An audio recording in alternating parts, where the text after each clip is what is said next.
कि आप सभी को पता है, कल रात को लगभग 12 से 1 बजे के बीच में गोंदापुर एरिया में मुस्लिम महल्ले में एक दुर्घटना घटी थी। डायल 112 को सूचना प्राप्त हुई थी कि एक घर में आग लगी हुई है।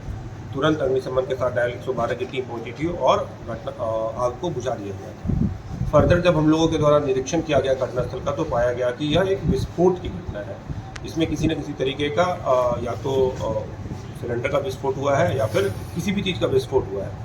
फिर आगे हम लोगों ने एफएसएल की टीम को बुलाया। एफएसएल की टीम ने बहुत सारे एविडेंस को कलेक्ट किया और उसके बाद उनके द्वारा जो प्राथमिक रिपोर्ट हम लोग को दिया गया, उसमें यह समझ में आया कि लोअर ग्रेड एक्सप्लोसिव्स उन्होंने बताया इनका प्रयोग किया गया है। इनकी बरामदगी की गई है और घटनास्थल से उन लोगों को और भी कुछ ये लोअर ग्रेड एक्सप्लोसिव बनाने के रॉ मटेरियल्स जो है वो बरामद हुए, जैसे कि ये sulphur, aluminium, potassium nitrate, potassium chloride जैसी सामग्री उनको घटनास्थल पर बरामद हुई। उसके बाद उन्हें पटाखा बनाने की जो सामग्री होती है, जैसे कि रोल किया हुआ पेपर, मिट्टी, नमक इत्यादि जो है, ये सब भी वहाँ पर बरामद हुआ। इसके बाद हम लोगों का यह धीरे धीरे क्लियर होने लगा था कि उस घर में अवैध रूप से पटाखा बनाया जा रहा था। उसमें जो मेन अभियुक्त था उस घर का, जो मोहम्मद समीम है, वो भागा चल रहा था। हम लोगों ने रात में उसकी गिरफ्तारी की, उसको पकड़कर पूछताछ किया गया। उसने अपना अपराध स्वीकार किया। उसने बताया कि हाँ, वो अवैध रूप से काला पाउडर और उसने 2-4-5 चीज़ों का नाम दिया जो लोकल बताते हैं, जैसे कि पीला, गंधक, काला पाउडर, ढेला, बरेठा इत्यादि, ये सभी बाहर से मंगवाता था और उसका उपयोग जो है अवैध रूप से पटाखा बनाने के लिए उपयोग में लाता था। इस पूरे जो ऑपरेशन है, इसको एक गुड्डू नाम का लड़का है जिसकी पटाखे की दुकान है मेन मार्केट में, उसके द्वारा फाइनेंस किया जाता था। वही रॉ मटेरियल का पैसा देता था। ये लोग बाहर से उस रॉ मटेरियल को मंगाते थे और उसके बाद अवैध रूप से पटाखा बनाने के बाद दोबारा उसी को बेच देते थे। इसी क्रम में जब इन्होंने बनाया था तो लगभग 5 किलो के आसपास सामग्री बची हुई थी इनकी, जो इन्होंने घर में छुपा कर रखा हुआ था। ये लोग घर में मौजूद नहीं थे उस समय भी। शायद फ्रिज, ये बता रहे हैं कि फ्रिज खुला हुआ था, जिसके कारण घटनास्थल पर आग लग गई। पहले उस बारूद में और उसके बाद फिर वो गैस बन गया और गैस बनने के बाद विस्फोट हो गया, जिससे पूरा का पूरा दीवार वाला जो ढांचा है वो टूट कर बाहर आ गया और घर में आग लग गई। इस तरीके से मैं स्पष्ट कर देना चाहूँगा कि प्रथम दृष्टया जो अभी तक रिपोर्ट आया है, इसमें किसी भी तरीके की बम विस्फोट की घटना नहीं हुई है। ये पटाखा का जो रॉ मटेरियल था उसमें आग लगकर गैस बन गया घर के अंदर और उसके कारण ये विस्फोट हो गया, जिससे वो क्षतिग्रस्त मकान जो है वो क्षतिग्रस्त हो गया। कितनी गिरफ्तारी और बम का जो था खुलासा होता है? हमें रात में सूचना मिली थी उस रात में कि भारी मात्रा में अवैध हथियार और गोला बारूद एक जगह पर स्टैक करके रखे हुए।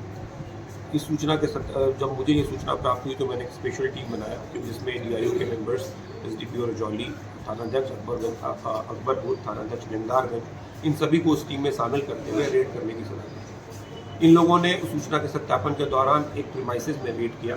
उस प्रीमाइसेस में वो लगभग 8 फीट ऊंचा दीवार था और उस दीवार के अंदर 2 छोटे छोटे घर थे। एक घर में ताला लगा हुआ था और एक घर में ताला नहीं लगा हुआ था। ये सभी घर का उपयोग जो है वो रहने के लिए नहीं किया जा रहा था। उसमें से एक घर में हमें ये सारे के सारे सामान बरामद हुए, जिसमें मैं बता देना चाहूँगा, एक राइफल, सब देसी मेड राइफल, एक देसी कार्बाइन टाइप से राइफल, एक पिस्टल, लगभग 4 देसी कट्टा और लगभग 200 कारतूस, विभिन्न तरह के कारतूस हमें बरामद हुए। उसके बाद जब हम लोगों ने आगे पूछताछ की रात में वहाँ पर, तो पता चला कि यह जो है मंजूर आलम जो है वहाँ के जो मुखिया के क्या बोलेंगे, मुखिया में वो कैंडिडेट रहे हैं, हार गए हैं, तो उनका है। तो हम लोगों ने उनके घर में जब अगेन रेड किया तो उनके घर से कोई भी सामान हमें बरामद नहीं हुआ, लेकिन उस घर से पूछताछ के लिए हमने मंजूर आलम, उनके पुत्र और उनके 2 भतीजों को अपने साथ हम लोग लेकर गए ताकि उनसे पूछताछ किया जा सके। जब उनसे पूछताछ किया गया तो उन लोगों ने सिरे से नकार दिया कि ये हमें इसकी कोई जानकारी नहीं है। ये जो प्रीमाइसेस है ये हम पब्लिक को यूज़ करने के लिए भी देते हैं, इसमें कोई रहता नहीं है और किसने रखा है इसकी हमें कोई जानकारी नहीं है।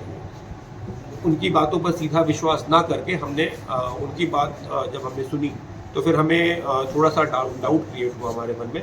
हमने और अलग तरीके से पता करने की कोशिश की। तो हमें जानकारी मिली कि ऐसा हो सकता है कि किसी और ने वो हथियार प्लांट किया है। तो मंजूर आलम के खिलाफ हमें पूरा का पूरा साक्ष्य 100% साक्ष्य नहीं मिला कि इनको इस बात की जानकारी थी कि इनके घर में यह हथियार रखा हुआ था। इसलिए तत्काल मंजूर आलम को पूछताछ के बाद, उनका बयान रिकॉर्ड करने के बाद उन्हें PR बॉन्ड पर छोड़ दिया गया। अब हमारा अनुसंधान जारी है और हम कृत संकल्पित हैं कि जिसने भी वहाँ पर हथियार रखा है उसको हम लोग पकड़ेंगे और उसको हम लोग कानून के सामने लेकर आएंगे, उसको न्यायिक हिरासत में भेजेंगे। अगर इसमें आगे जाकर मंजूर आलम का भी रोल आता है तो उनकी भी गिरफ्तारी होगी और उन्हें भी जेल भेजा जाएगा। सवाल है सर, गुड्डू को जब हम लोग पकड़ने के लिए कल गए थे तो वो छत से कूद गया था, जिससे उसके दोनों पैर में प्लास्टर हो गया है। अभी वो हॉस्पिटल में भर्ती है। इलाज के उपरांत हम लोग उसे न्यायिक हिरासत में भेजेंगे। किसकी गिरफ्तारी? और मोहम्मद समीम जो सारा का सारा मटेरियल लेकर आता था, सारा का सारा मटेरियल का इंतजाम करता था। मोहम्मद गुड्डू जो फाइनेंस करता था और अवैध पटाखा बेचता था। और महिला मोहम्मद समीम की पत्नी जो पटाखा बनाने का घर में काम करती थी। तो दोनों, समीम और उसकी पत्नी दोनों पटाखा बनाने लगे। सवाल है सर, गुड्डू के नाम जो ले रहे, इस पे कई बार थाना में आवेदन भी है, पहले भी पकड़ाया, तो ऐसे लोगों को पहले क्यों कार्रवाई होती है? इतना बड़ा मामला होता है, क्यों छोड़ दिया आप जाता है? किस तरह का आवेदन की बात कर रहे हैं? आवेदन मुझे वो मदरपुर देखना में भी उसके पड़ेगा। दुकान पे छापामारी हुई थी, तो उसके दुकान को सील किया जाता है, फिर कैसे खुल गया? अगर उसकी दुकान को सील किया गया था तो देखना पड़ेगा कि किसके ऑर्डर से वो छूटा है। अभी उसके बारे में जानकारी नहीं है, लेकिन इस पूरे ऑपरेशन को फाइनेंस करने की जिम्मेदारी उसी की थी। ये बाहर से कहीं बिहार राज्य की हर एक छोटी बड़ी खबरों से अपडेट रहने के लिए DL भारत न्यूज़ को लाइक व सब्सक्राइब करें।